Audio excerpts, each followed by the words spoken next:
This episode of Nintendo Pow Block is brought to you by, well, you.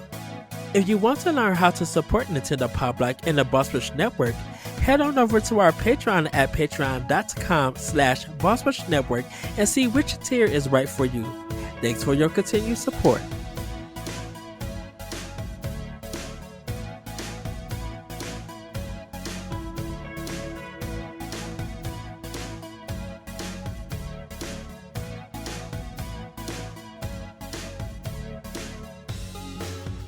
Hello everybody, welcome to Nintendo Pow Block here on Boss Rush Network. I'm your host, the Lights Excited Eddie V. Joining me is the one, the only bossman himself, Mr. Corey Derrick. Hello, good sir.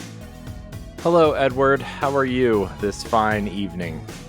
I am doing fantastic. I have energy after I just drink some Monster. Oh, yes, I do. Everybody, you will see in the future why I have energy, and we are making it this recording. I'm gonna just leave it at that. We're doing something. We'll just jeez. What are we doing with our lives, Ed? What does this come down to? We are thriving, and I'm going to once again leave it at that. Thriving? Who's thriving? Jeez. Oh yes, everybody.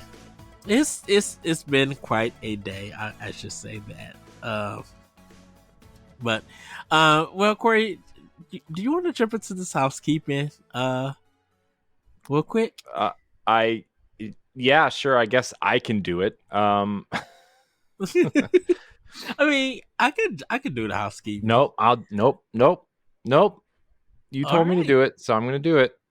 If you want to support Nintendo Pow Block and our other podcasts, you can go over to our Patreon at patreon.com/Boss Rush Network. Subscribe to the tiers on our Patreon. They can grant you perks such as exclusive pre and post shows to the shows, including Pow Block, voting rights, spoiler casts, all these other things that we do, book club, and question threads for spotlights.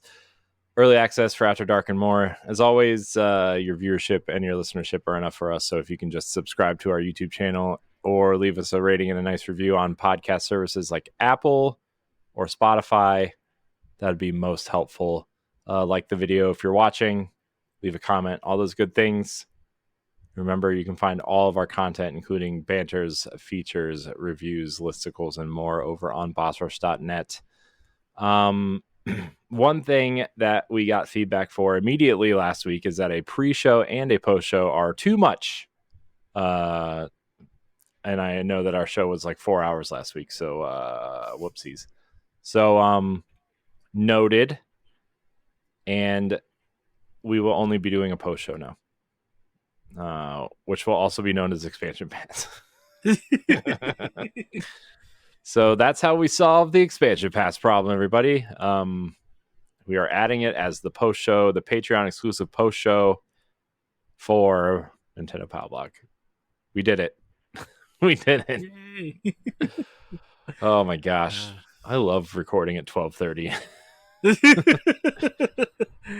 And I'm not talking about the afternoon, everybody. Yes, everybody. It is a late night episode. But Corey, we do have some spotlights and some housekeeping things to update people on with some upcoming content. So go ahead, Corey. You can plug if you would like to. I don't have anything at the side, everybody. I will have something. You do. You were on the Fun and Games podcast. You did a thing. You did an episode. Yes, but I have something else coming next week that I'll talk about. Whatever. Fine. So I was on co-op mode with our friends over at Secret Friends Unite. They invited me on. I think that episode went live yesterday as of the time it's recording. So it's live now by the time you hear this. Secret Friends co-op mode is Secret Friends Unite, the video game podcast. It's bi-weekly. You should check it out. I love Mark and Todd. I love Charlie too, but you know, he's not on the video game stuff. So yeah, it was a blast. We talked about the Nintendo Direct and a few other things. We also talked a lot about Destiny 2: The Final Shape, mostly because Todd and Mark are lapsed players, and they were interested to see if it was worth getting into now, considering that they were really into Destiny 1 and then kind of fell off halfway through Destiny 2's life. So that was really fun. I am also going to be on an upcoming episode of the Fun and Games podcast for Hellblade 2. So you can check that out coming up. I think I'm episode 311 is what he said. So I think they're on 309 was released for, I forget which game. I retweeted it, but I forget which game it was. And then you can check out my Destiny 2 Final Shape review, which was up. I recorded a spotlight with Stephanie with the musician Aaron Grubb, which will be up in a week or so. I still have to edit that. I kind of delayed it a week because of our book club stuff. So it'll be up soon, and you can look on our social media for that. And I will be guesting hopefully soon on the Last Word Destiny podcast with we had a guest, Lord Cognito from the Iron Lords podcast and the Iron Lords, lordsofgaming.net. You can go check them out. We met them at PAX East, and I've been listening to The Last Word forever. And it's actually always been like a small podcasting dream / goal of mine to be on that show at some point. And it looks like it may be happening soon. So stay tuned for that. I wonder will he ever come on the Pow Block? He's not a Nintendo guy, so I don't think so. Oh. That's I don't know. He would probably come back on the Boss Rush podcast, but he's not a Nintendo person. He's an Xbox person, actually. He's like a hardcore Xbox person. Yeah, he was on EXP with Luke Lore. So yeah. But I think super nice guy. I would. Yeah, I think I would just like to pick his brain. You know, of what he thinks of Nintendo now compared to the past. Mm-hmm. Just something to hear like he's a Sega kid. You could probably get him on something Sega related. Oh, did he ever explain why he didn't? Why he never got into Nintendo, or just he was a Sega kid growing up, and then he got an Xbox when the Dreamcast died. Wow. So that's the explanation. I wonder what he thinks of Nintendo, just in general. I mean, I'm sure he doesn't have anything negative to say about them. He's way too positive of a person to say anything negative about anything.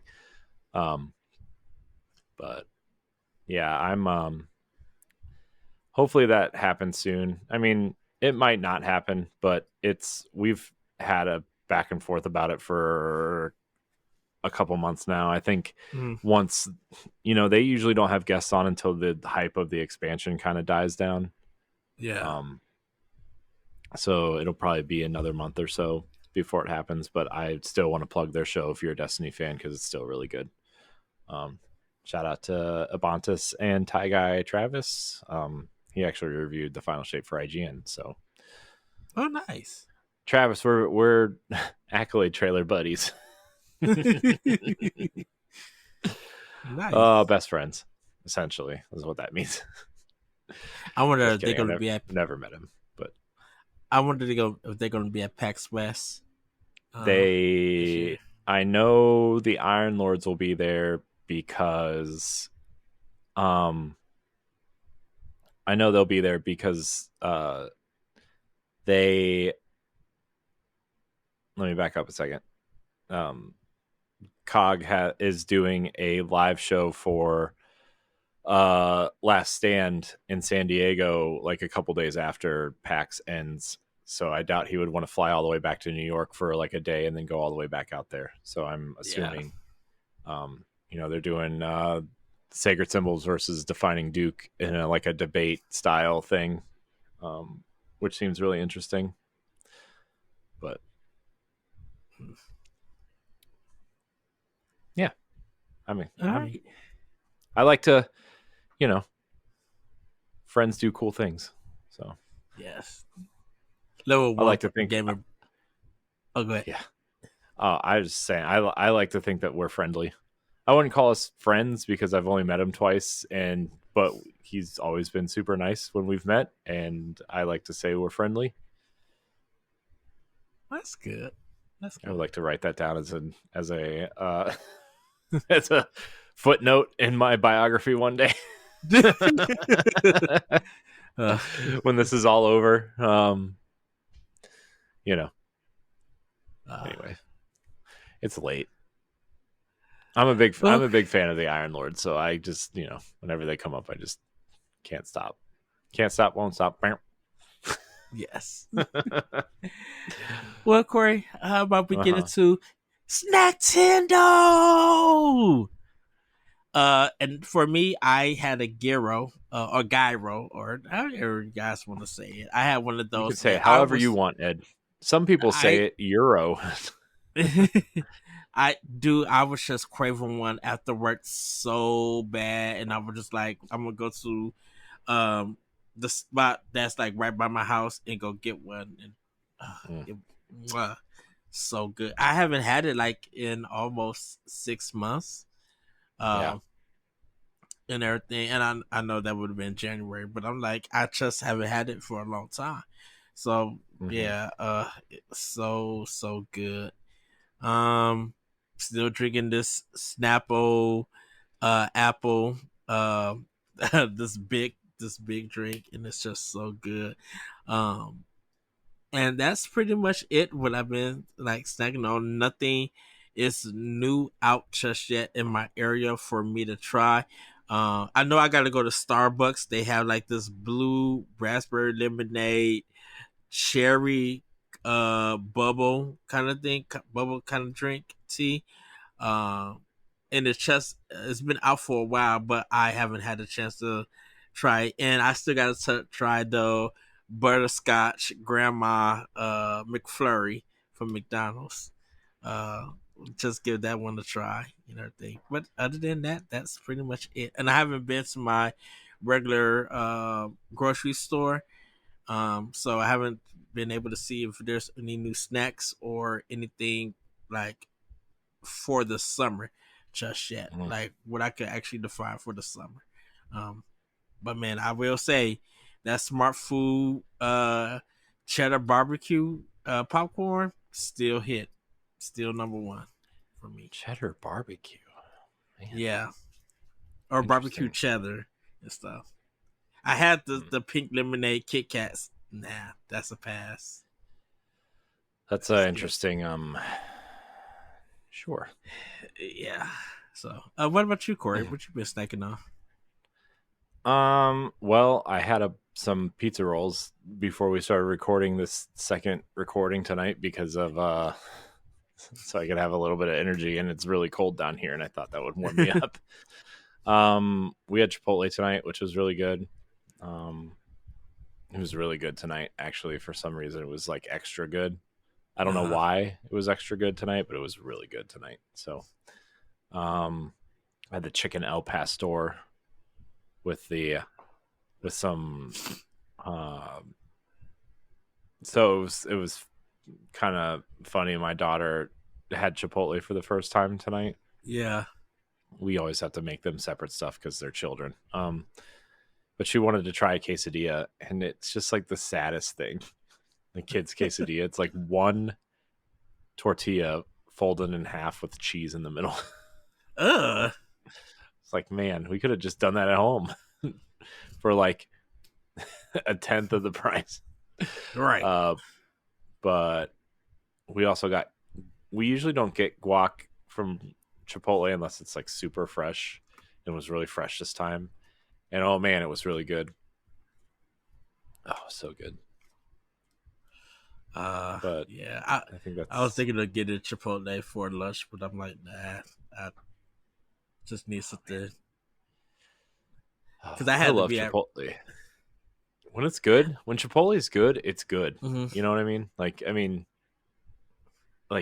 Good Chipotle is amazing, but when Chipotle is not good, it's like I don't want this. It's like McDonald's French fries. When they're hot and fresh, it's like they're like the best fries on the planet. But when they're Yeah. like not hot and fresh and they're anything but, it's like I could eat any other French fry right now. Oh, most of the time if I'm with my sister and I get a meal, I give her my whole fries. I just eat Mm. the burger or chicken nuggets and the drink. I'm like, take that. Oh man, good But shoot, times. checkers/rally Caesar fries, don't touch them. Mm. Get buy your own. Because they Buy be your the own, bomb. everybody. Yes. Buy your own. Buy your own. Was that it, Corey? Yeah, that's all I got. All right. Well, everybody, it's time for Playing with Power. Corey, what have you been playing with Power? So I've been playing a lot of Destiny, but I'm not going to talk about it because I feel like I've talked a lot about Destiny a lot over the course of the last like month. Same. Still good though. So I started both Paper Mario: The Thousand Year Door this week and Luigi's Mansion 2 HD. I thought it'd be nice to talk about a new relevant game for once. And so so Paper Mario is the thing with Paper Mario is that it is a astonishingly beautiful game. I have to say, Yes. it is a great looking game. I think it's super charming. I think that the colors pop really well, and I think the paper aesthetic, they've done a really great job of HDifying this game. I'm looking forward to playing more. I do hear that Chapter 3 gets a little long-winded, but that's okay. It's a GameCube game. I don't expect it to be, the greatest game of all time. Although I know a lot of people do think this is one of the greatest games of all time, but that's a story for a different day. It's I like the battle system. I think it totally reminds me of like Mario and Luigi, those games. I had never played Paper Mario and the Thousand Year Door. I had only played the original, and then the ones after that I just never, I think I played Super Paper Mario, the Wii one, for like an hour and thought, meh. I actually liked that when I finished that one. That one was really good.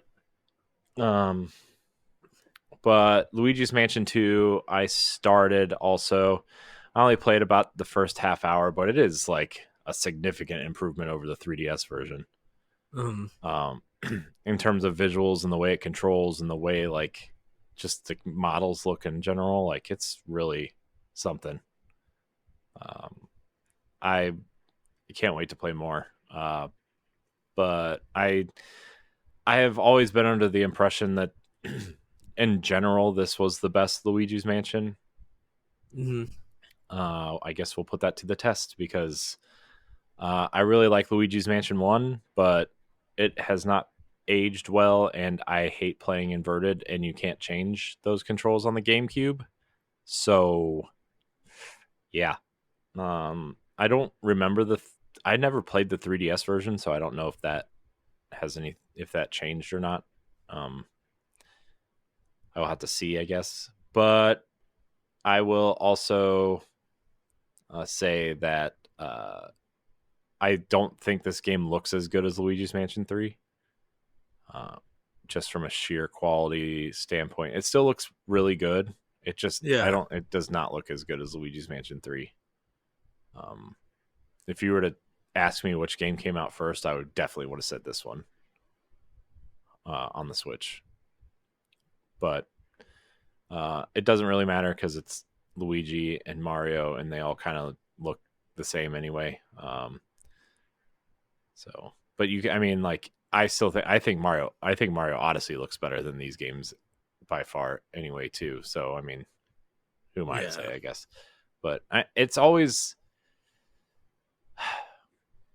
that's the one thing about Nintendo games is you can always tell like when the A teams develop something and then when like the spin-off teams develop something and then when like the port teams work on something, because they all very Yeah. clearly have different, I don't want to say different standards of quality, because the game still plays very well and it still runs very well, but graphically, like, you know, when you play Mario Odyssey, because I actually played a little bit of that earlier this week too, because my son is becoming more and more obsessed with like Mario and those and like the cast of characters, and has been interested in seeing games being played.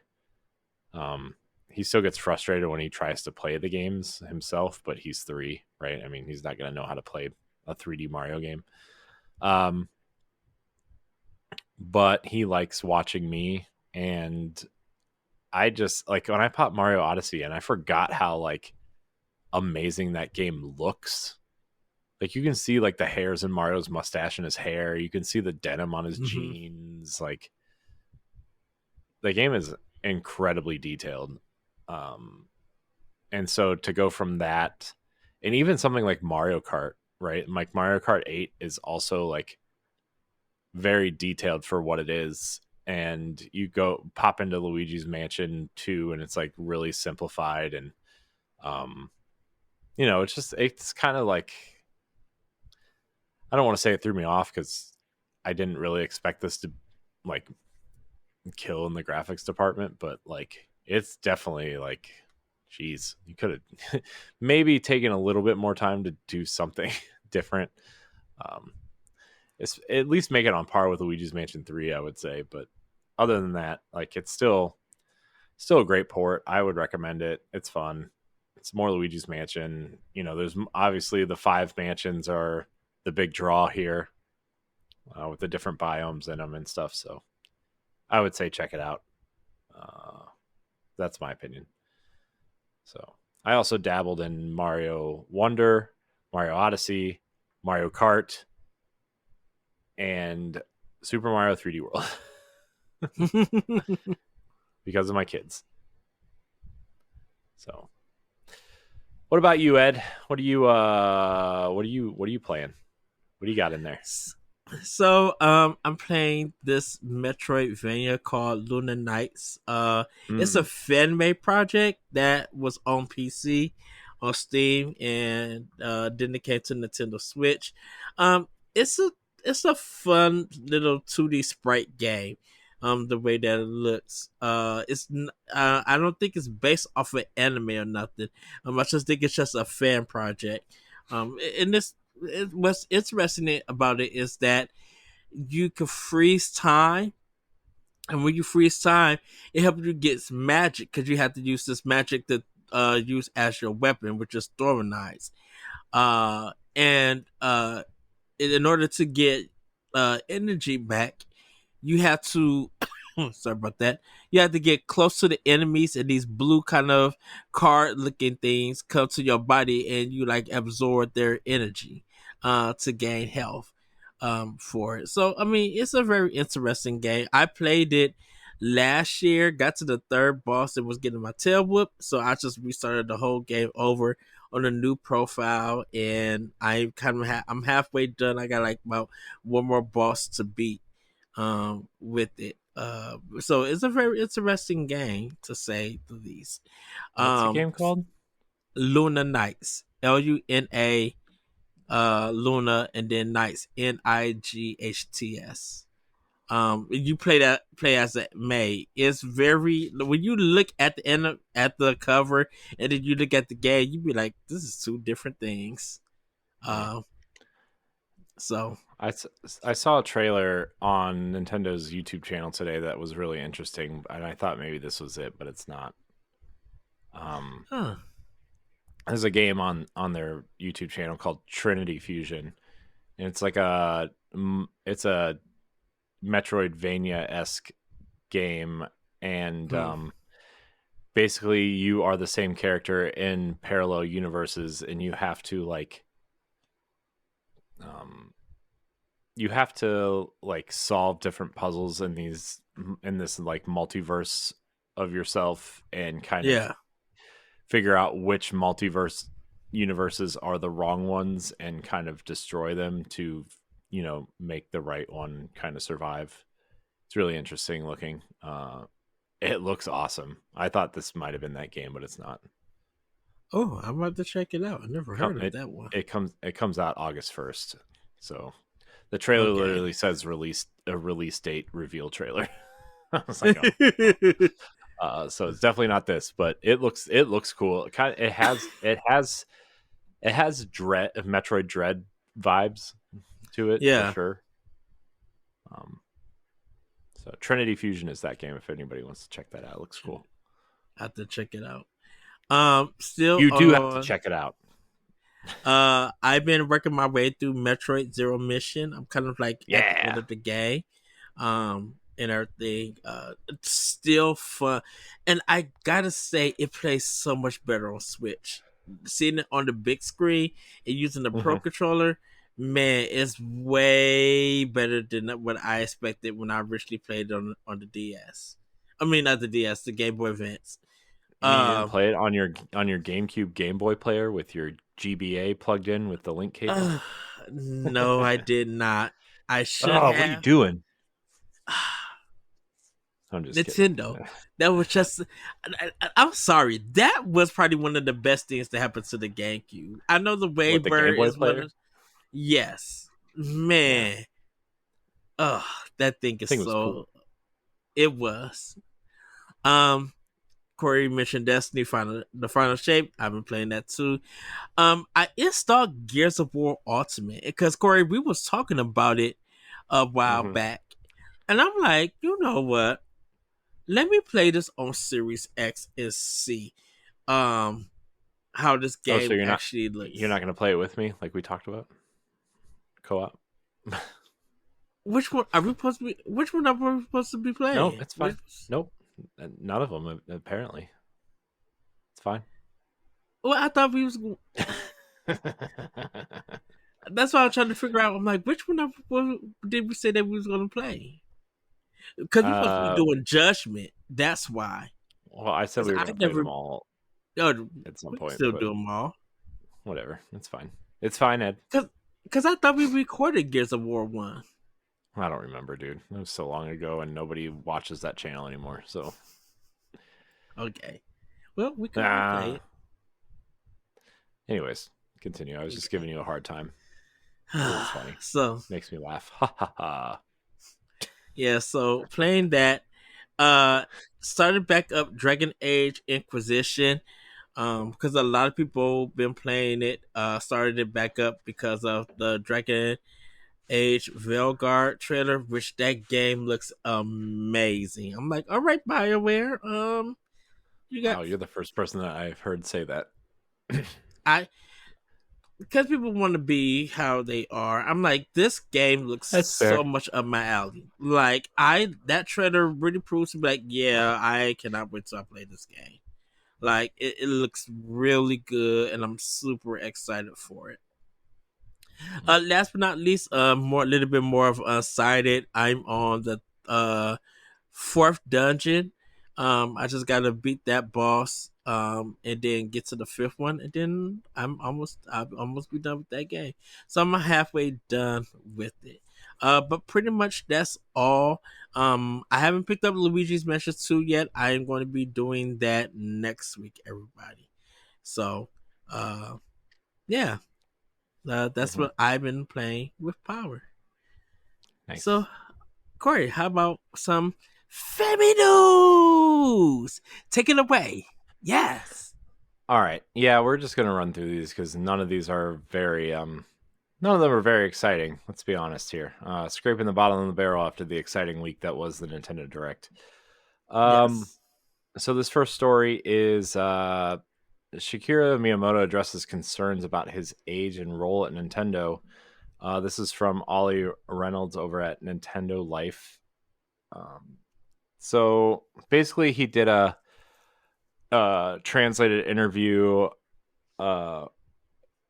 Well, it was a Q&A at the annual general meeting of shareholders for Nintendo, Mm-hmm. and he was asked the question about his age. The question was, I would like, now this is all literal translation from Japanese to English, so these questions are kind of word and answers are worded, uh, I guess, I don't want to say strangely, but very direct, I guess would be the answer.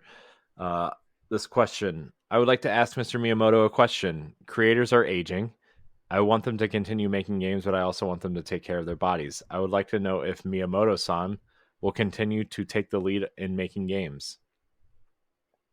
Uh, Miyamoto's answer, thank you for your concern. As expected, being the oldest amongst them makes me nervous. I feel comfortable working at the company.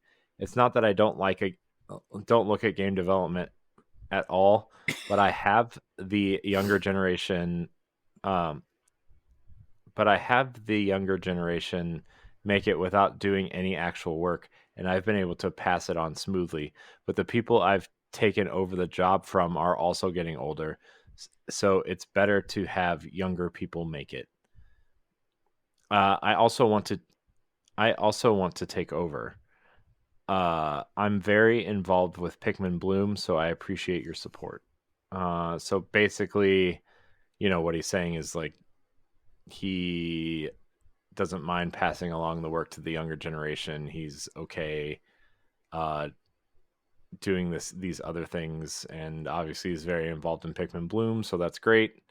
And he's obviously also very involved in the Mario movie and the Zelda movie also upcoming. So um, I don't know. Just it was just an interesting thing that creators are getting older. I mean, we've talked about Miyamoto and Onuma's age at various Yeah. points because of Iwata's death very young, right? So um I don't know. I know Miyamoto means a lot to a lot of people, especially, us doing this show for so much Mm-hmm. time, and Nintendo being a huge part of our lives. And I mean, it is something that we're going to have to think about in the next probably 10ish years, I mean, will we still be alive doing the show? Who knows? But I pray. I pray each and every day. so, So is that? Do you have anything to say about this, Ed, or you just not want to think about it? no, it's something that I have been thinking about it, and like I definitely, it's gonna be a day that I know my work is gonna be like, this person called in for someone he doesn't know.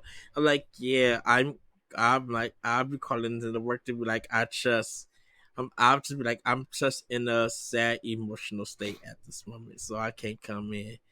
And just be like, if you want to write me up or anything, no, then my job would probably be like, no, give that boy PTO, and I'm like, I'll be Mhm. there tomorrow. I'll be there to make it up and stuff.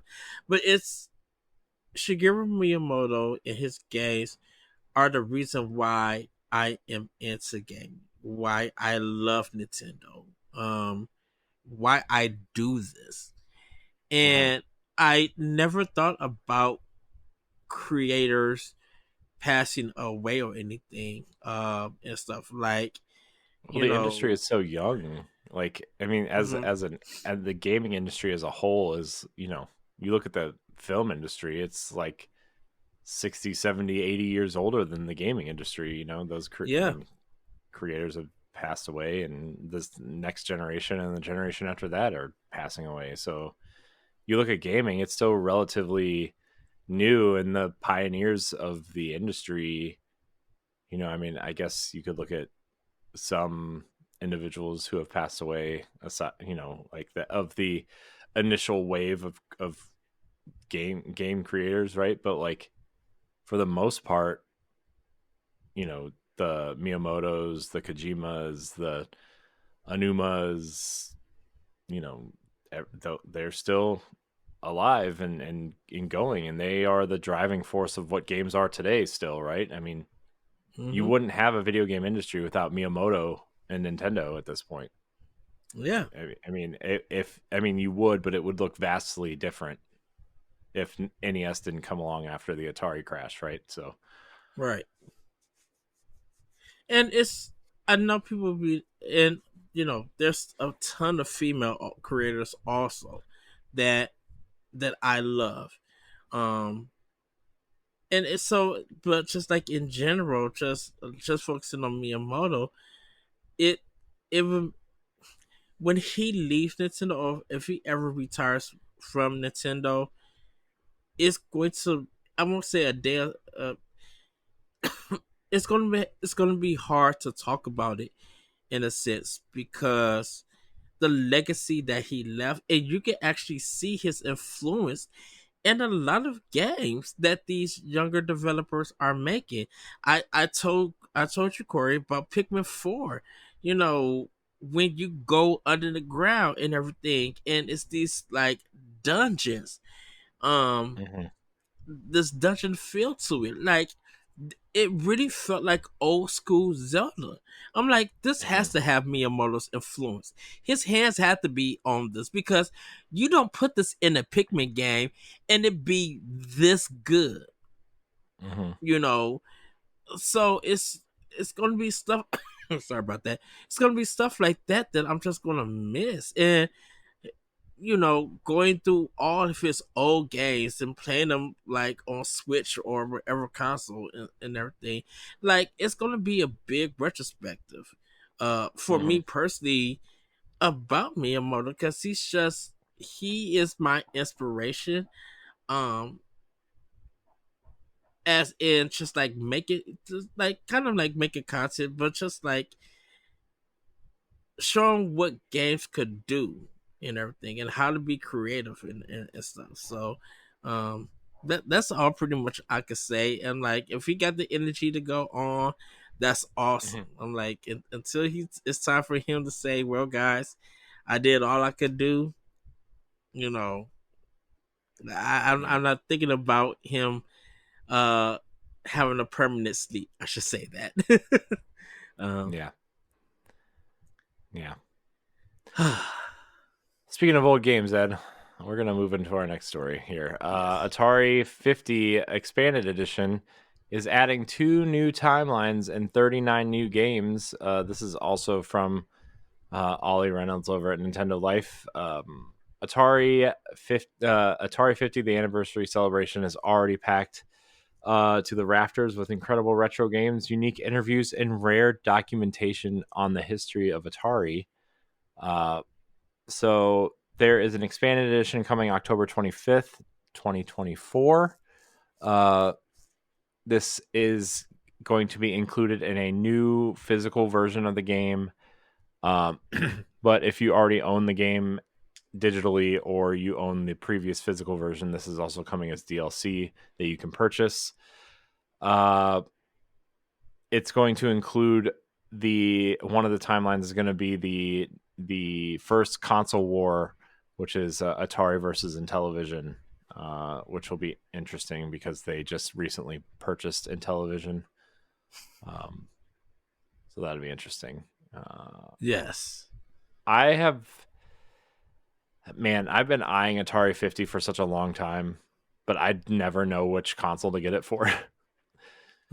Because like all the videos are downloaded on like it's one of those things where like the games are on the cartridge for Switch, but Yeah. all the videos are like download files. I'm just like, I don't want to do that. But then like I want to get it on Xbox, but apparently on Xbox the disc is just the license. So like my only option would be PlayStation 4 or PlayStation 5 and I have the digital PS5. Uh so now I don't know what to do with it. But I'm super fascinated. Atari, especially in the last like 5 years, has been super fascinating the way they've turned themselves into a viable company. Mm-hmm. I mean, they've made all the right moves. They're developing the right at the right scale. They've purchased the right companies, right? Like Digital Eclipse, they own, which did this collection. Um, you know, having Infogrames and Intellivision as retro kind of brands, kind of having Roller Coaster Tycoon under all their umbrella, like all of it under their umbrella now. Like, I really feel like they've made a lot of great, smart moves. And I actually wouldn't be surprised if they added more games to this collection now that Microsoft owns Activision. And I'm sure Yeah. Microsoft would want to like really push those Activision games because, like, let's be honest, a lot of those Activision games are the best ones.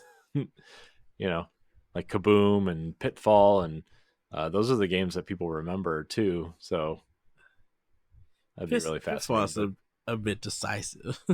well, I, it's okay. Maybe it's not the best game, but it's iconic from that yes. era, I guess you would say. So, Yes. although I wish Microsoft would just make a new Pitfall that's basically a ripoff of Uncharted. So that's, Now that I will play. I mean, that would be awesome. Actually, I wish it would be more like Tomb Raider, but that's, you know. And it's funny that you mentioned Tomb Raider. People are going back to the modern ones and playing them now. It's just I know. like, and it's so exciting to be like, okay, Yeah, y'all it's into it. exciting, but Cool. also like, where were you 11 years ago when the first one came out? Yeah, that is true. Where were you 4 years ago when Shadow came out? Anyways, Atari expanding. Any Yeah, feelings? Any other feelings? I not really. I Mm. So I will say this, and as much as I love Atari, there was just a limited of games that I had and played on that console. Um, but you know, the arcade Atari games, I never played because it was all like the third party stuff, like sorry, but the, like Namco and Tecmo, and then soon Capcom and then Konami became big for me. So it's just like a lot of the Japanese Eastern arcade games were the stuff that I was playing in arcades, and when pretty much, I would play the Atari and all those games, but it was just like once I got like my Nintendo, I didn't think about Atari at all and stuff. Yeah. So, but I think this is cool what they're doing. Because 39 games that they're adding, that's awesome. And the television, take it or leave it for me. So, yeah. Yeah. I think this is good from like a historical perspective, if nothing Yeah. else. Um, I mean, let's be honest. Who really wants to go back and play Atari, like a lot of Atari games? But I think the, um, I think the historical aspect and the interviews that they have, and going back to the Miyamoto thing, a lot of these people may or may not be around at some point. So the fact that we Yeah. get to see this is probably a good thing. Yeah. Oh boy! All right, Ed. Now we're really scraping the bottom of the barrel here now. Nintendo has announced that if you are still playing Mario Run on your cellular device, there's good news. There's going to be a Luigi's Mansion 2 crossover event going on, so you can get badges and all kinds of cool, weird stuff, and yeah, enjoy, I guess. Yeah. Uh, I I I would prefer the Capcom Luigi's Mansion arcade game. I wish they would release that. Man, oh, we went to Chuck E. Cheese today. That was fun. I forgot Yes, to mention that I nice. played Jurassic Park and Halo in the arcade today. Oh, that Halo one is kind of fun as an arcade game. It's fun, but it's dumb. It's fun, but it's dumb. Yeah. So, I mean, I don't really have anything to say on this. It's just, I can't believe Mario Run is still going and that it's getting content updates like this, and good for them, I guess. Good for Yeah. them. Good for them. Uh, our last story comes from bossrush.net. Nintendo, this is from our pal Shane Kelly. Shane wrote the article about the new patent that was submitted by Nintendo that discusses calculated sound outputs. The long and short of it is that a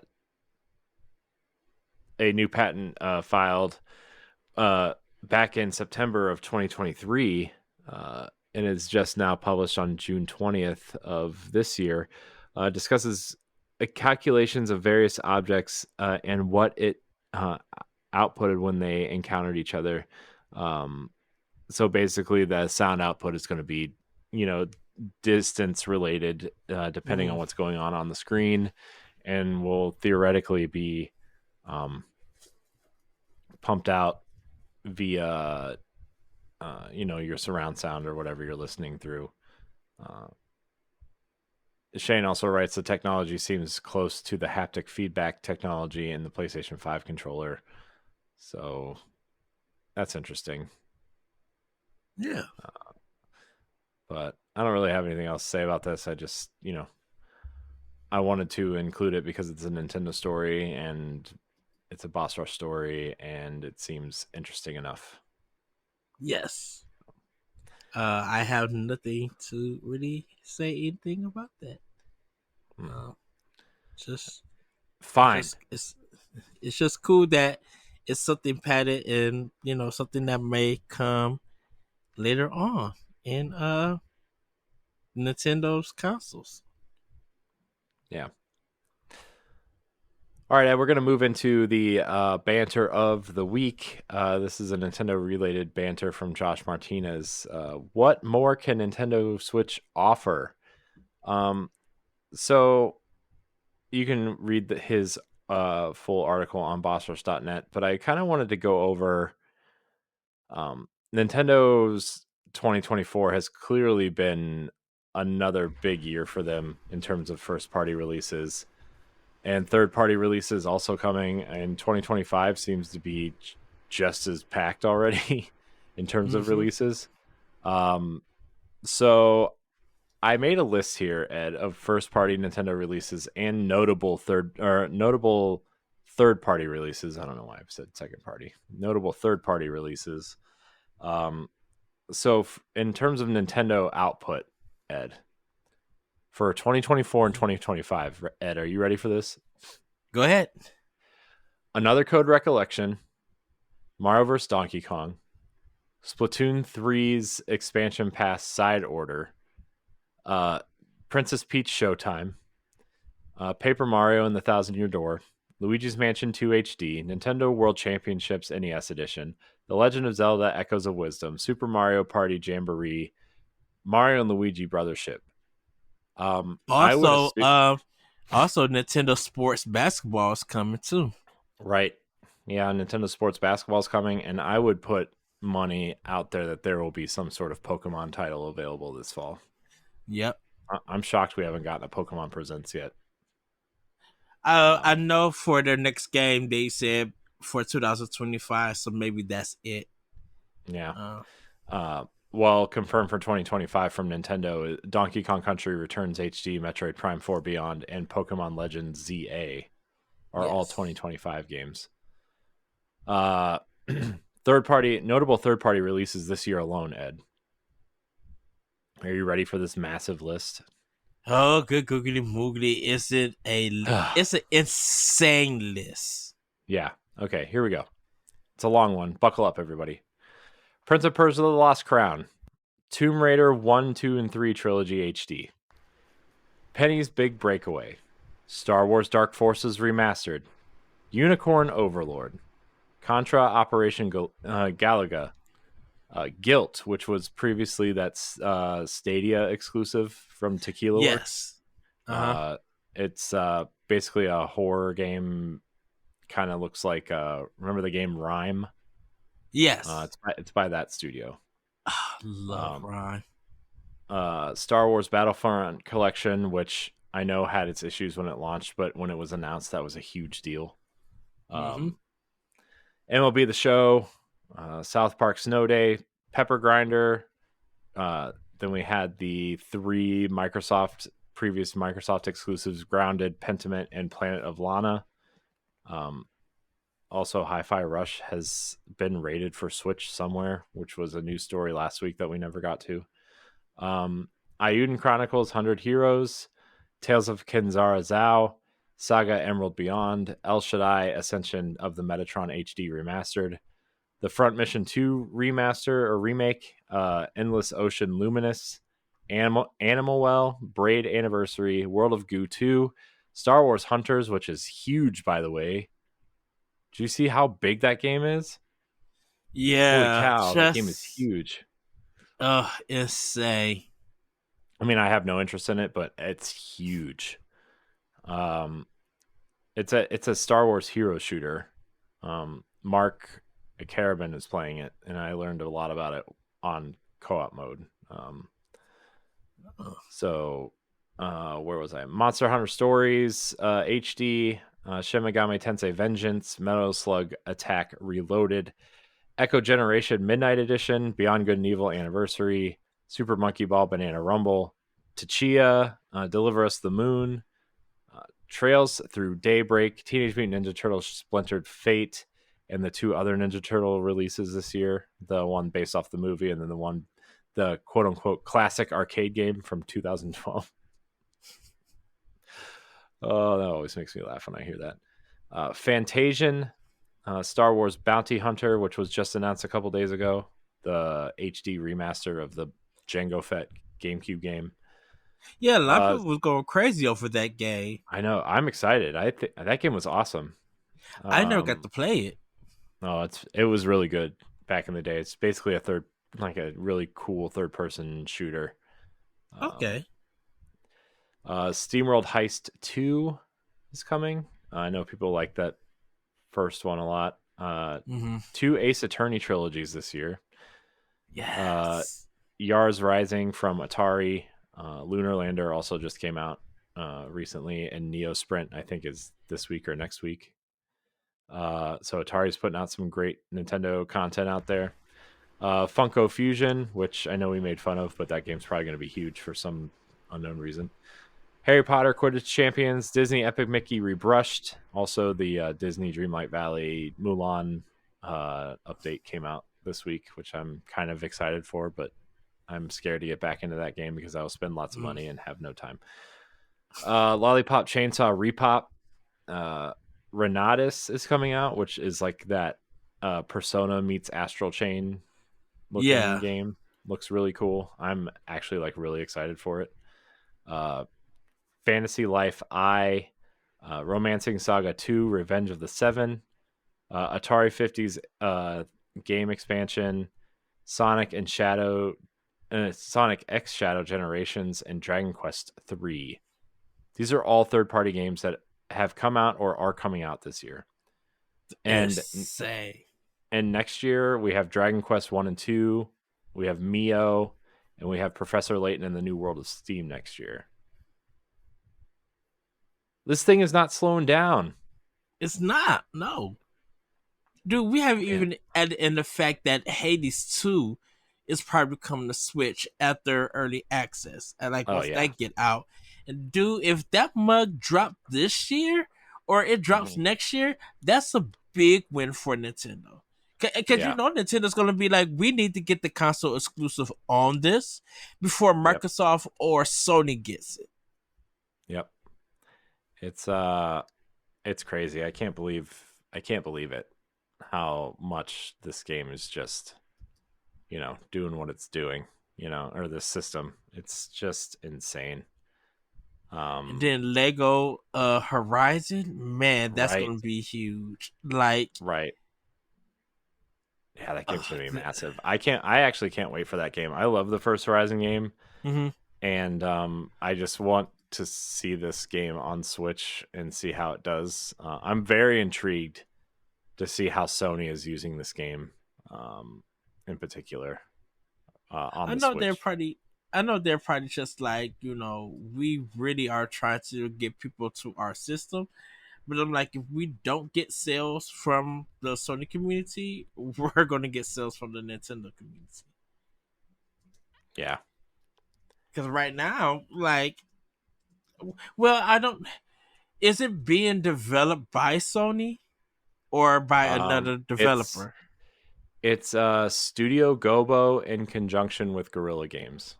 So it's like Guerrilla is helping on the project, but Studio Gobo is the primary. Mm-hmm. So yeah. Because I'm assuming they the ones that got a Switch development kit. Yeah, I'm sure. Well, they have one anyway because of MLB The Show. PlayStation Yeah. has them, so yeah. So I don't know, man. There's so much coming to the Switch. Man, if this next console is not backwards compatible, Nintendo is dumb at that point, right? I mean, there was just so much to like keep and keep in mind, and I mean, all the games this year would be enough games to last anybody like 3 or 4 years if they played games every day. You know, like that first party lineup is insane. First of all, still, yes, right? I mean, another Code Recollection are 2 games that never came out here, or they came out here, but they were very like, what do you call it? Niche. They weren't like, yeah, yes, thank you. Yeah. I still want to get a physical copy of that game before it gets really hard to find. Yeah, and don't forget, this is the first game from Arc System Works. Like, yeah, it's crazy. I don't understand any of this, man. It's crazy. But I don't know. Do you have anything else to say about all the stuff that's coming to Switch this year alone? I mean, it's just jam-packed year, and it's not like they're not like I mean, I know some of these are like remakes and remasters, but like some of these are pretty big games. I mean, Marvel Prince of vs. Persia, Capcom, first of all. Yeah, that's not on this list either. Yeah, like the Marvel vs. Capcom stuff, like Prince of Persia coming to Switch was a big deal. Yeah, I mean, I know it was like a 2D side scroller, but still, like, it's a big deal. Unicorn Overlord was a huge hit on the Switch, right? Like, I mean, MLB The Show is huge every year. And we didn't even add, I don't know if you added in the fact that Perfect Dark is on N64. Yeah, I didn't add any of the NSL stuff either. Like, and Turok, and it's just like, okay, this is mature rated stuff that is on Switch from the N64 days. They gonna that just adds a lot, because there are some N-rated games that a lot of people just didn't play on N64. Like, yeah, man, you got, hold on, Golden Eye and Perfect Dark, 2 big rare games, insane, literally insane. And people don't realize we are in summer. We still have the fall direct. We still have the winter direct for 2025. You know, Mercury Steam could be working on something. Platinum Games and Nitty has been quiet. Like I said, they could be working on something. Like, Switch has a lot to offer, even before they get to talking about their successor. You know, Sega got to be doing something with Nintendo, even though Sega might be doing something with .mu and Microsoft, which is fine. But it's just like, there are still some games that's on PC that haven't even released on Switch yet. Like, I think the Another Civilization is games coming to Switch in the future. Like, you know, it's we haven't got Call of Duty yet, which we're fine. We're not getting no Call of Duty this year. Wait till the next system. That's completely fine. I'm fine with that. But there is a possibility for a lot of games still be able to be released on Nintendo Switch. And we're not even including just Japanese releases of games that's been announced in Japan that haven't been localized here yet.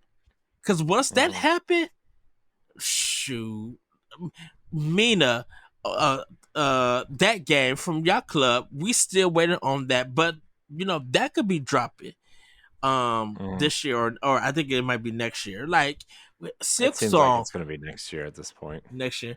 Yeah, Silk Song is a big thing that we're just anticipating.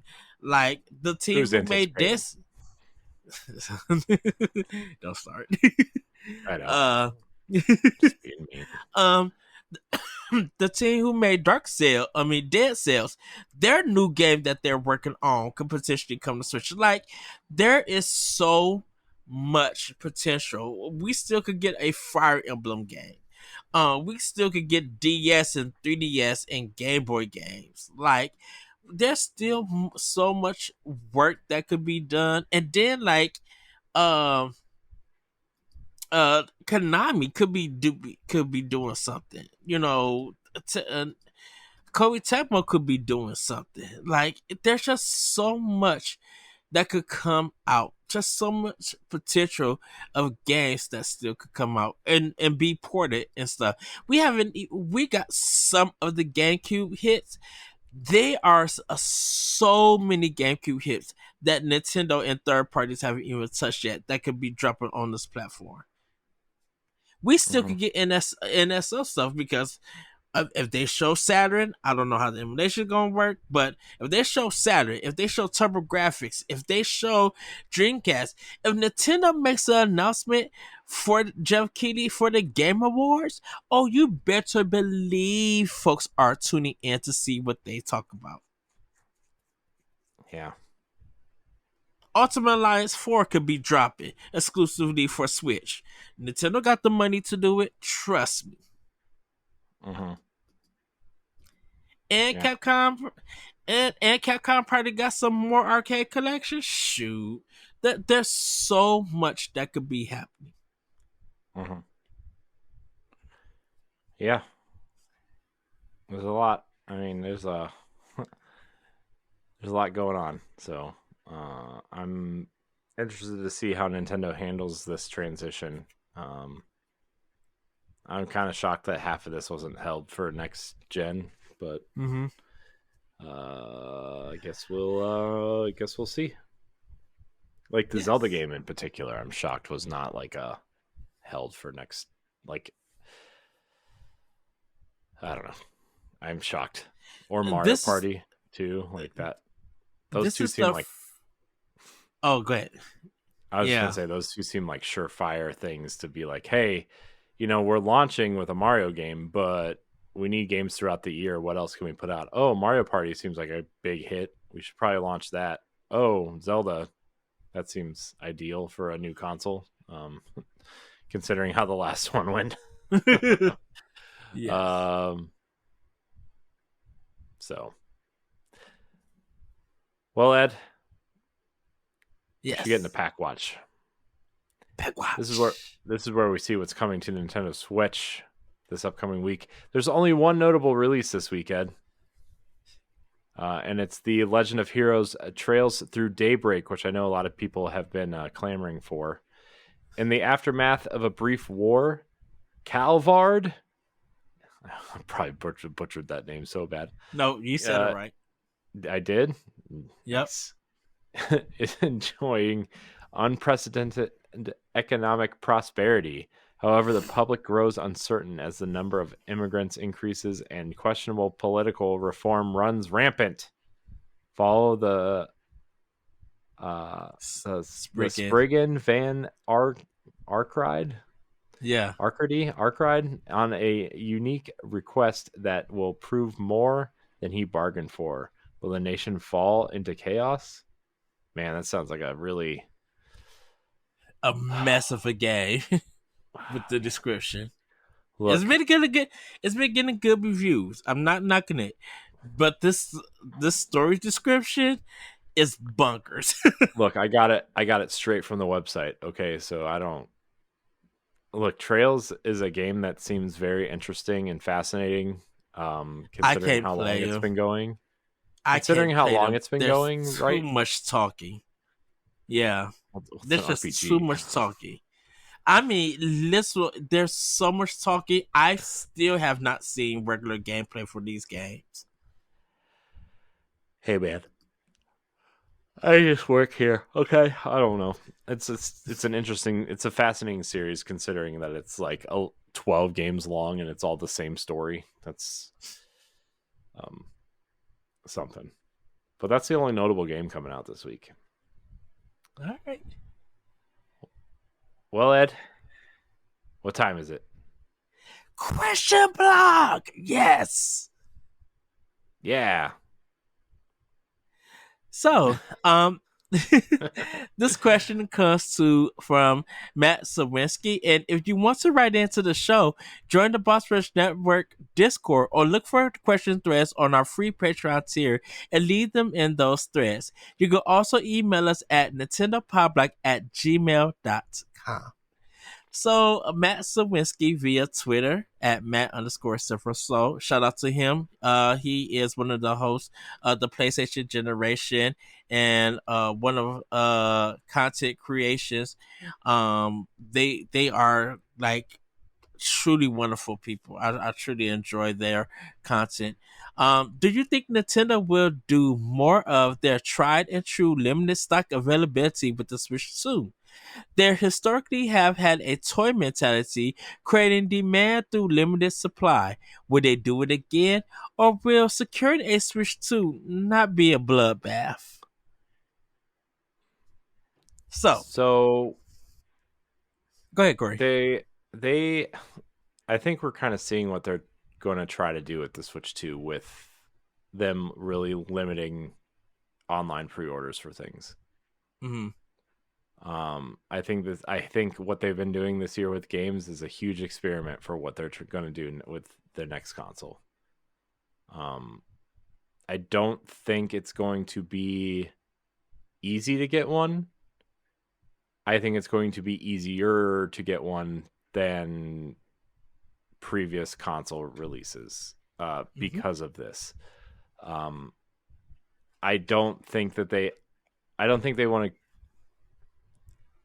Let me back up. I don't think they want to create that supply restraint because I do think that they are extremely paranoid about scalpers and people buying them to resell them. And so at that point, I think they want to get as many consoles in people's hands as possible because they know that the hardcore Nintendo fans will want them, and they will be the ones that spend the most money up front at launch.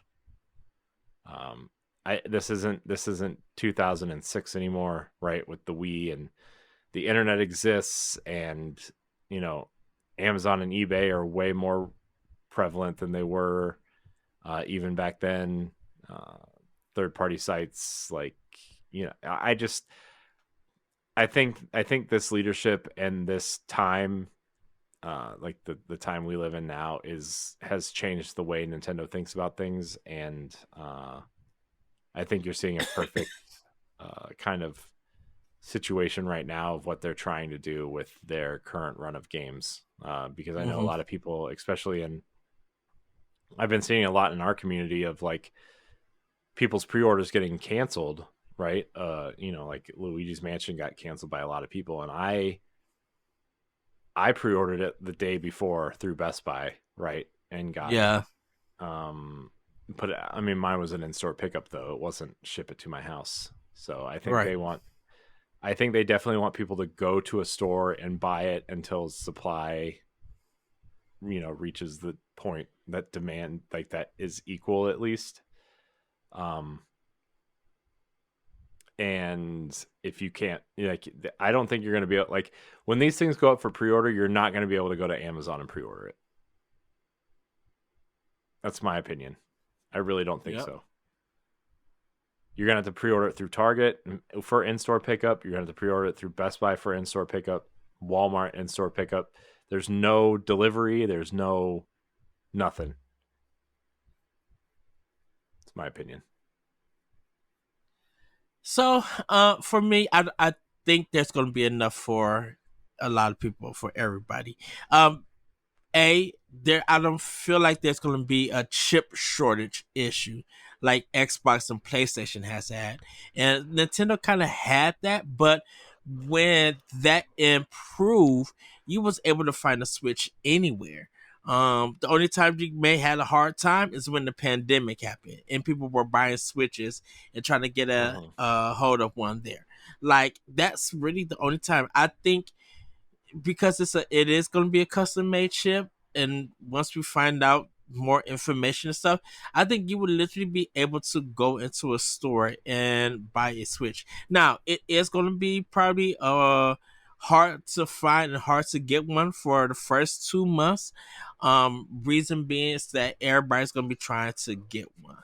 um Yeah, I and think like, it's going to be oh, hard go to ahead. it's going to be hard to get one at launch, probably, and it's going to be hard to get one at that first Christmas holiday season. Mm-hmm. Uh, that would be my guess. I don't know if it's going to be. It's going to be hard to get. I don't know if it's going to be as hard to get as people think because of Nintendo's kind of control over the situation. Right. And you know that like Nintendo doesn't want to do resales and stuff, like,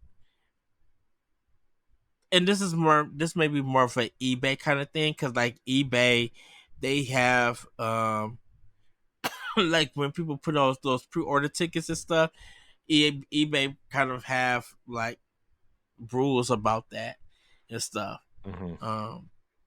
So, but I think people are going to be able to get one, definitely with the launch lineup they have, and definitely with the price. Once we find out what the price is for the system we're getting, we'll be able to see if we are if there's going to be a hard time finding one, or it'll be easy to get one. So, with this one, I don't think it's gonna be a bloodbath. I don't think Nintendo's gonna be. Uh, I don't think Nintendo's going to be like limiting the supplies and stuff. Only time if it's limited is because it's a chip. Mm-hmm. It's a hardware manufacturing thing. That's the only way. Other than that, Nintendo going to be trying to be on it.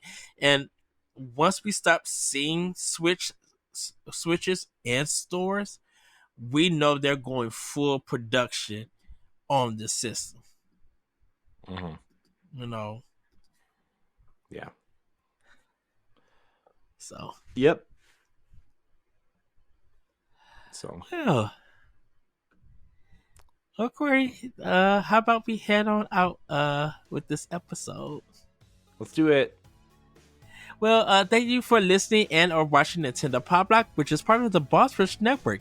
If you enjoyed our discussions, please do subscribe on YouTube or your favorite podcast application. You can support us over on Patreon. That's patreon.com/Boss Rush Network. Any tier grants you early access to all of our podcasts. Follow us on all social media platforms at Boss Rush Network. Thanks everybody for listening, and we'll see you next time. Bye everybody. Woohoo! Goodbye. If you want to see how you can become a Patreon producer, head on over to patreon.com/Boss Rush Network. The Patreon producers for this month are Adriel Munger, Austin Campbell, Celeste Roberts, Christian S., Sana Dierig, Francisco Santillan, Matthew Keel, and Todd Oxtra. Thanks for your continued support of the Boss Rush Network.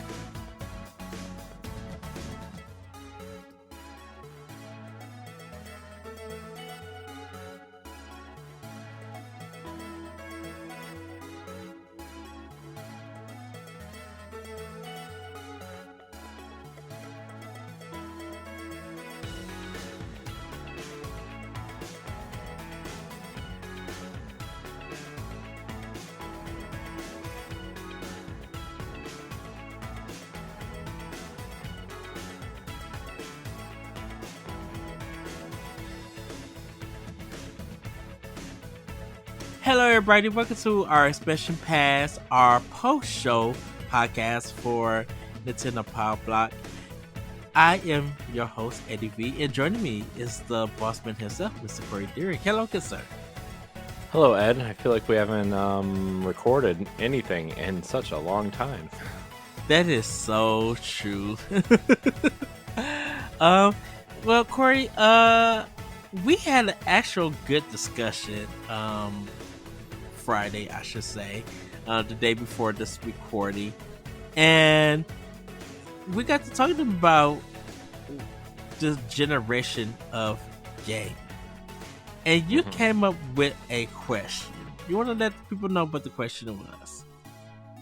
Yeah, so we were talking about, I forget how exactly this topic came up, but we were texting back and forth about, you know, if games were doing anything relevant this generation, and how it seems that games are coming to PlayStation 4 and PlayStation 5 and cross-gen on Xbox. And aside from like Nintendo's stuff, like in this discussion we'll get to the Nintendo aspect of it in a minute, but we kind of posed the question of, has this generation been a waste of time?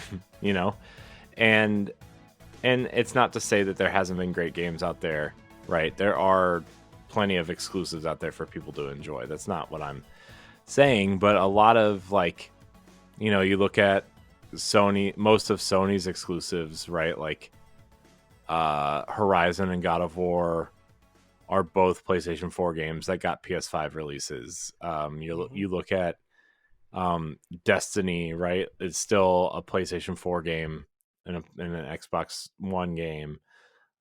You look at stuff like Halo Infinite, which is still an Xbox One game theoretically, and all these other games, and it's like, well, if you're just like a normie type gamer, right? Like a non-core gamer,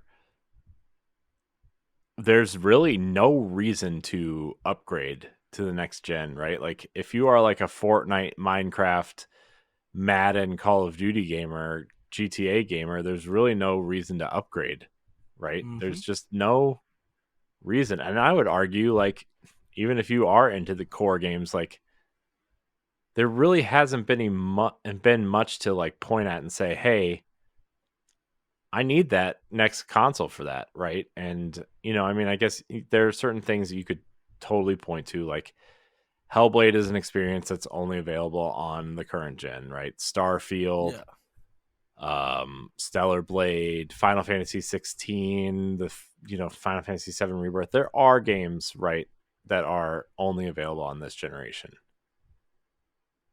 but they're so few and far between, and it really seems like the games that core gamers care about aren't really drawing new players in. And even then it's like, well, maybe I'm not into JRPGs, so Final Fantasy 16 and Final Fantasy 7 Rebirth aren't going to draw me in, right? Or I don't care about 60 frames a second in my shooter story campaign, so I don't need to go buy a PlayStation 5 or an Xbox Series console to play Destiny or Doom or whatever, right? And I just want to know what your thoughts are. Has this generation been worth upgrading to in the grand scheme of gaming? So I'm going to say no. It just wasn't worth it. And the reason why I say that it wasn't worth it was that if you look at Xbox and you look at PlayStation, Xbox became the backwards compatible system for Xbox One and 360 games to look their best. Even after all the promotion that they did, or even with games that they're coming to the platform that they show, they didn't deliver in a way that those games should have been out. Like right now, Microsoft should have had about 25 first party games straight for Series X and S already out. They with all the studios that they have, like they should have had all of that out, and they don't. Every time what are their next gen exclusives? Let's see. You have Starfield, right? You have I guess Flight Sim. You We have have Starfield, Flight Sim, Redfall. Redfall Um, you have and Hellblade. I guess Hellblade 2, right? That Hellblade 2. I think Psychonauts 2. Uh, it was on was Xbox One Psychonauts and 2? It's PS4. one. Okay. Yeah, Um, it's just like, man, there are sure not a lot of reasons to buy these boxes, right? And I'm telling you, like, if I didn't care about Destiny so much, like, and like wasn't doing the podcast and stuff, I'm not sure I mhm. would have upgraded right away either. And if you look at PlayStation, as much as people get on Nintendo about porting games and the prices, PlayStation 5 literally was doing that. If you look at like the first year and a half or maybe 2 years, most of their games are ports for their first party and at $70.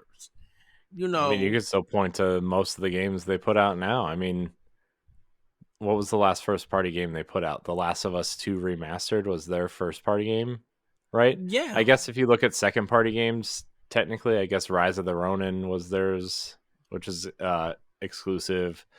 Stellar hmm Blade is a console exclusive for them. Final Fantasy Instead of 7 Blade was Rebirth. supposed Right, Instead of Blade was supposed to be on Xbox. If there's a trailer showing the game in its original form before it became Project what it when it was is. just called Project Eve, yeah.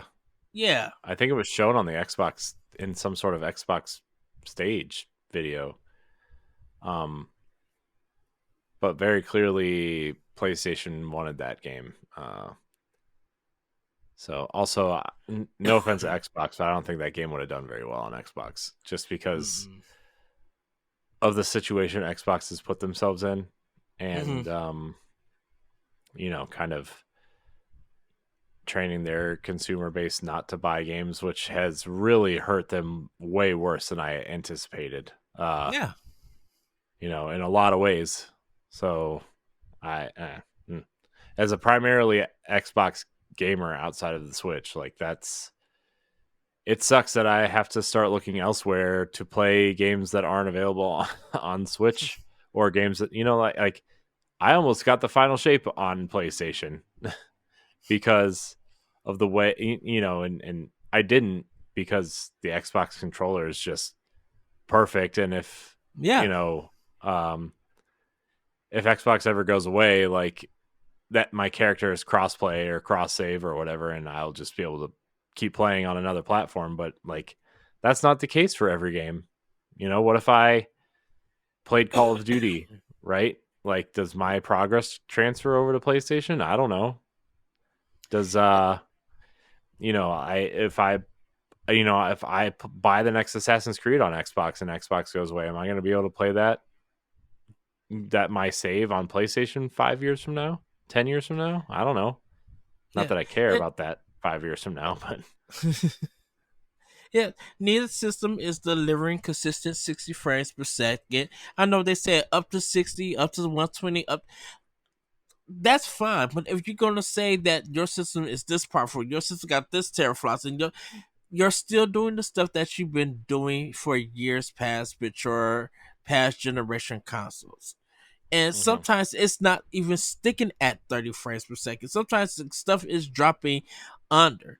Where yeah, games are looking beautiful, but they're looking beautiful in cutscenes. What we have been seeing in in these trailers, it is all good and dandy because it's all cutscenes, but you're not showing gameplay. So you still not giving us not reliance. You're not relaying the message on what are we going to be looking at and what are we going to be playing on this system.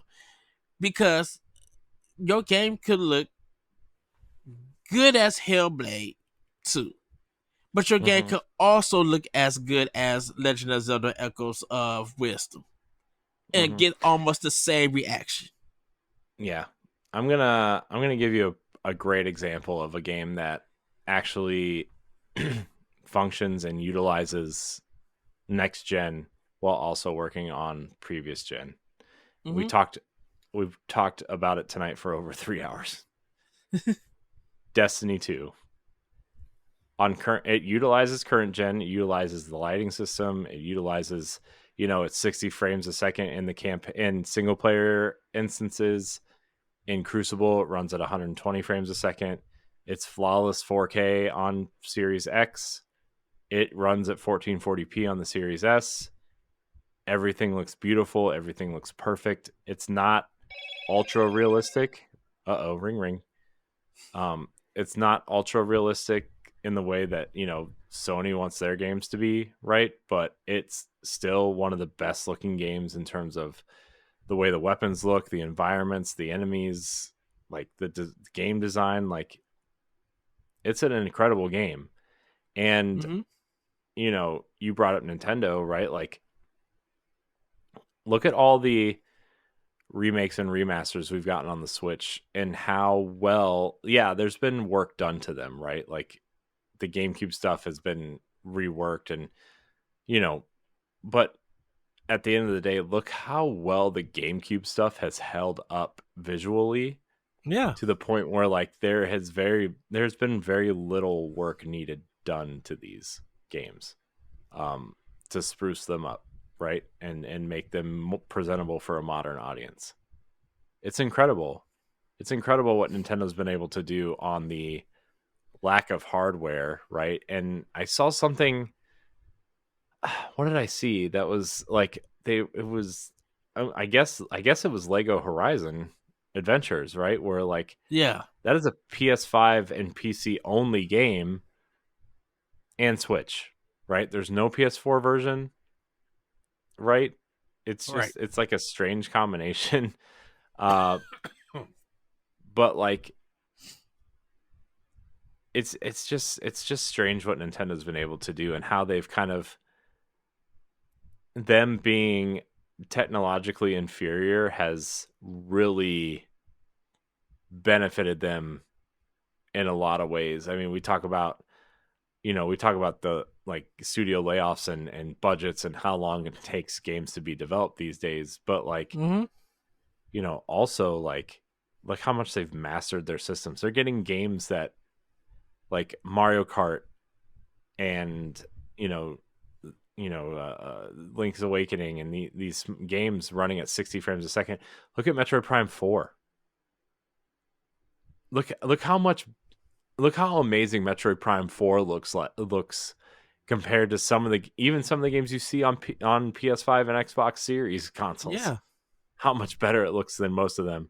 And they're getting it on hardware that's, like, something like 32 times, 16 times, less powerful than those. It's insane what Nintendo's been able to do and how they've just mastered the hardware, Right. and how just, it's funny because a lot of people are looking at Sony and Astrobot, because a story came out this week that Astrobot is supposedly running at 60 frames a second on the PS5 at 4K. It was a team of 60 people, and it took them 3 years to make. And people are praising it for being the most Nintendo-like product that Sony's ever made, which is, like, a huge compliment in the gaming space, right? At this Yeah. point, of, like, the fact that you made a game that's comparable to anything Nintendo's made, is, and from a gameplay perspective and a cartoony perspective, and the fact that even Sony now is like, oh, we would love to have Aloy or Astrobot in Smash Brothers, the next Smash Brothers or whatever. It's like, it's just it's so crazy how, like, this little machine that could, right, is outpacing the current generation still. And And how they just can't figure, like, it just feels like, I know they're using the thing of, like, we're trying to get to as many people as possible because our games cost $6 gajillion to make these days, right? Which is why they're cross gen. But I'm like, man, we like in the old days. By the time you get your first like next gen game out, the new console would have been out by now. Like Right. it's like, I mean, generations used to last like 5 years. The N64 came out 5 years after the Super Nintendo came out. You know, the GameCube Hmm. came out 5 years after the Switch, after the N64, and the Wii came out. You know, up before the Switch, the Wii was the longest generation Nintendo's ever had, and it was like 6 years. Yeah. Because yeah, it's just I don't know, man. It's these And consoles. it's They not to say it's not to say that we, like you said earlier, that there aren't any games for those consoles, because they are. The thing Mhm. about it is that it feels like the focus is on making your game look great and making your game look beautiful and so and cutscene heavy and stuff, and it doesn't pay off when the game actually comes out and it's just like, I did this before. and like on top of that, like making your game like 50 to 100 hours long, which is like way too long at this point, you know? Yeah.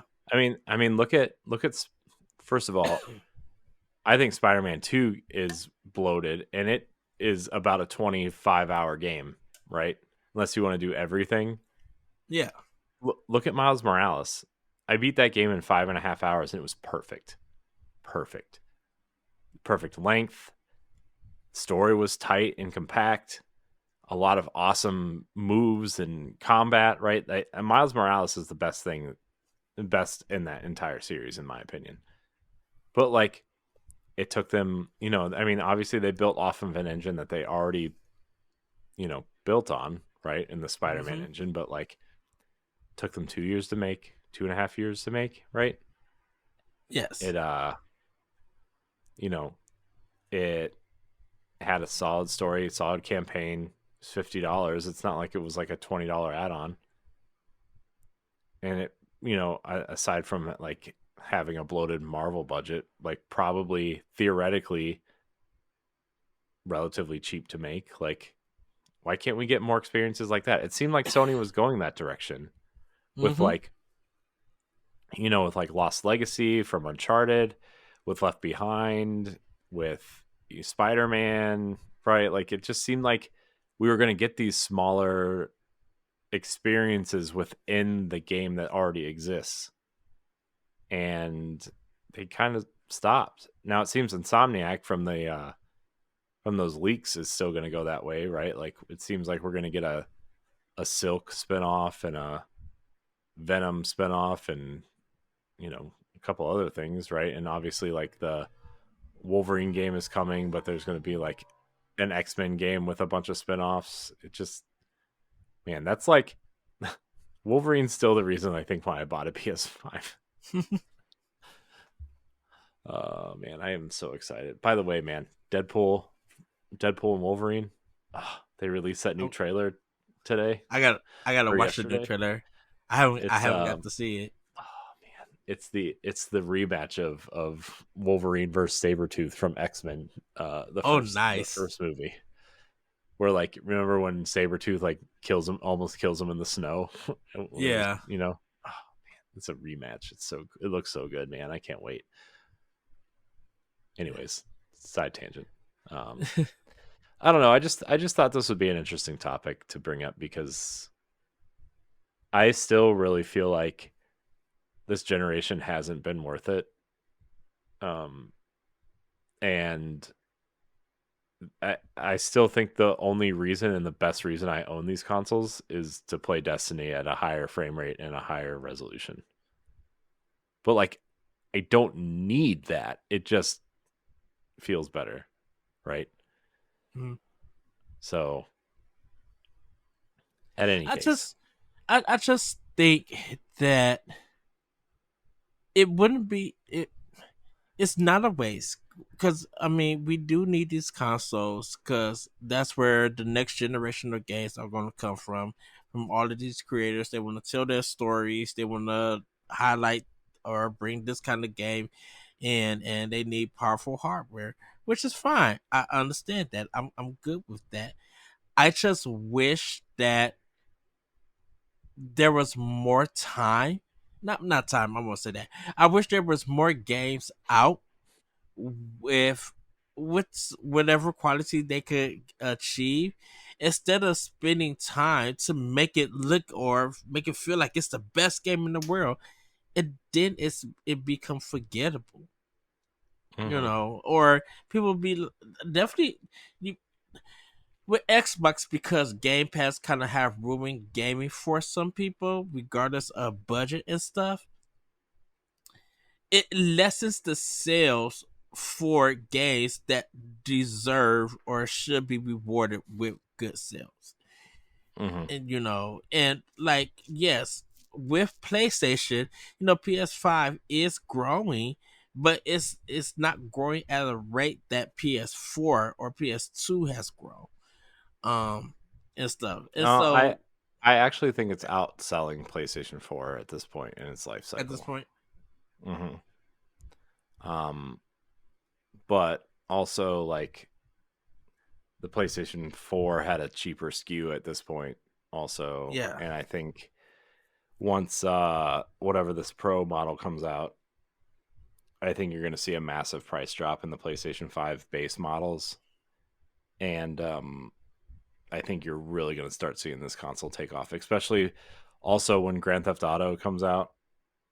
I Hmm. know we have feelings about Grand Theft Auto, but that is a system mover, and the fact that it's not coming out on last gen is going to move consoles.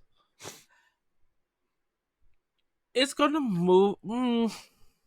It's going to move consoles. Don't argue. Nope. Nope. Not having this. Nope. No. I'm not. It's I'm gonna, not saying. I'm not saying that it won't move consoles, but I think it. I think the expectancy of it is just that it's going to have a higher number because it's a GTA game. mm-hmm. So I mean, yeah, it is going to move consoles, and Microsoft is someone's going to try to begin an exclusive console sale, console design for that. Mm-hmm. So that is what it is. Um, we're expecting it, like I said, just to do numbers because it's on consoles. If it's coming to PC, also, that's going to help it do numbers. There's no expectation that of that game not selling any consoles or anything. Um, Mm-hmm. it's just like it's a GTA game. It doesn't have to work hard to have the numbers that it has. Yeah. So I don't know. So, So just to kind of put a bow on this topic, I just in my opinion, if you are not like needing to play the latest and greatest games ever and you're fine with something like Game Pass or PlayStation Plus, like there's no real reason to upgrade to the next consoles, you know? And mm-hmm. I wish I could say there was, but I mean at this point I would say instead of investing in a one of the new the consoles, I would say get a Steam Deck or like an equivalent, right? Like I guess the ROG Ally would be another one because I mean I know LeRon loves his ROG Ally, but like I mean all of Microsoft games are day and date. ROG Ally has the Game Pass app. Mm-hmm. PlayStation brings all their first party games over, and if you don't own a PlayStation, you clearly don't care about PlayStation exclusives that much. So I would, I mean, like, I think that's the future is like the companion console, right? Mm-hmm. That's the future, which is funny because Nintendo got out of that. The Right. difference, though, is that like the difference is like you're going to be able to have multiple devices that has your library of games on it, right? That's the companion angle at this point. The Switch is going to be the Switch, right? It's going to be the Yes. console, but like Sony's going to probably have their handheld. Microsoft clearly has one in development that they're going to announce soon ish. I don't know. And Steam has like secretly cracked that code too, whether people want to admit it or not with the Steam Deck. Like having that portable PC with your Steam library is probably like, I don't know. I feel like a lot of people really enjoy that too. So, For me, I think that if you don't own a Nintendo Switch and you feel like just because it's Nintendo, whatever idea or that you have with them, you're missing out on a lot. I'm speaking just only for first party games. You're missing out on hits. You're missing out on some great quality and well developed games, on reasons why they got their tens, on the reason why they sell past a million plus. Like, you are missing out in everything. And if you think that these games are are like really kiddie, play them. Literally play them, because when your skill get put to the test, Nintendo does not play around. Stuff that they put on their system, kids cannot beat a lot of these Nintendo games. If adults can't be, and trust me, there's some adults who struggle do some games too. But when Nintendo give you a challenge, they would give you a challenge. There's so much quality. Like, people are still playing Fire Emblem Three Houses. People are still playing Metroid Dread. People are still playing games that came straight for Nintendo Switch. That's been out for years. You know. So if you want to see why everybody has been, or people who have bought a Nintendo Switch love their Switch and love their games, get one and play it and play their library. Just be like, oh, this is not for me. No, play through the whole game. Don't give it a 15-minute trial run. Don't treat it as like it's Game Pass demo station. Play the full game, because I bet you if you play the Fire Emblem Three Houses, there's going to be a point that you're going to get your tail whooped. Yeah. And Super Mario 3D World, it's not a easy game when you get to the later levels. Trust me. I'm aware. So, oh man. All right, Ed, get me out of here. But everybody, that's going to be it for this expansion pass, our post show for Nintendo Pow Block. We want to hear what you guys think. Let us know about it. You can email us at Nintendo Pow Block at. Oh no, that's not it. Sorry, buddy. You can email us at You can email us at NintendoPowBlock at it's late, everybody. NintendoPowBlock at Gmail. NintendoPowBlock at gmail.com. We would love to hear what you guys have to say about this topic. With that, everybody, have a great week, have a great weekend, and we'll see you next time. Bye, everybody. Goodbye. If you want to see how you can become a Patreon producer, head on over to patreon.com/Boss Rush Network.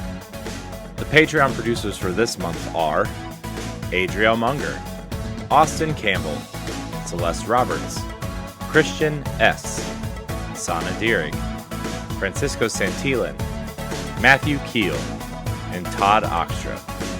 Thanks for your continued support of the Boss Rush Network.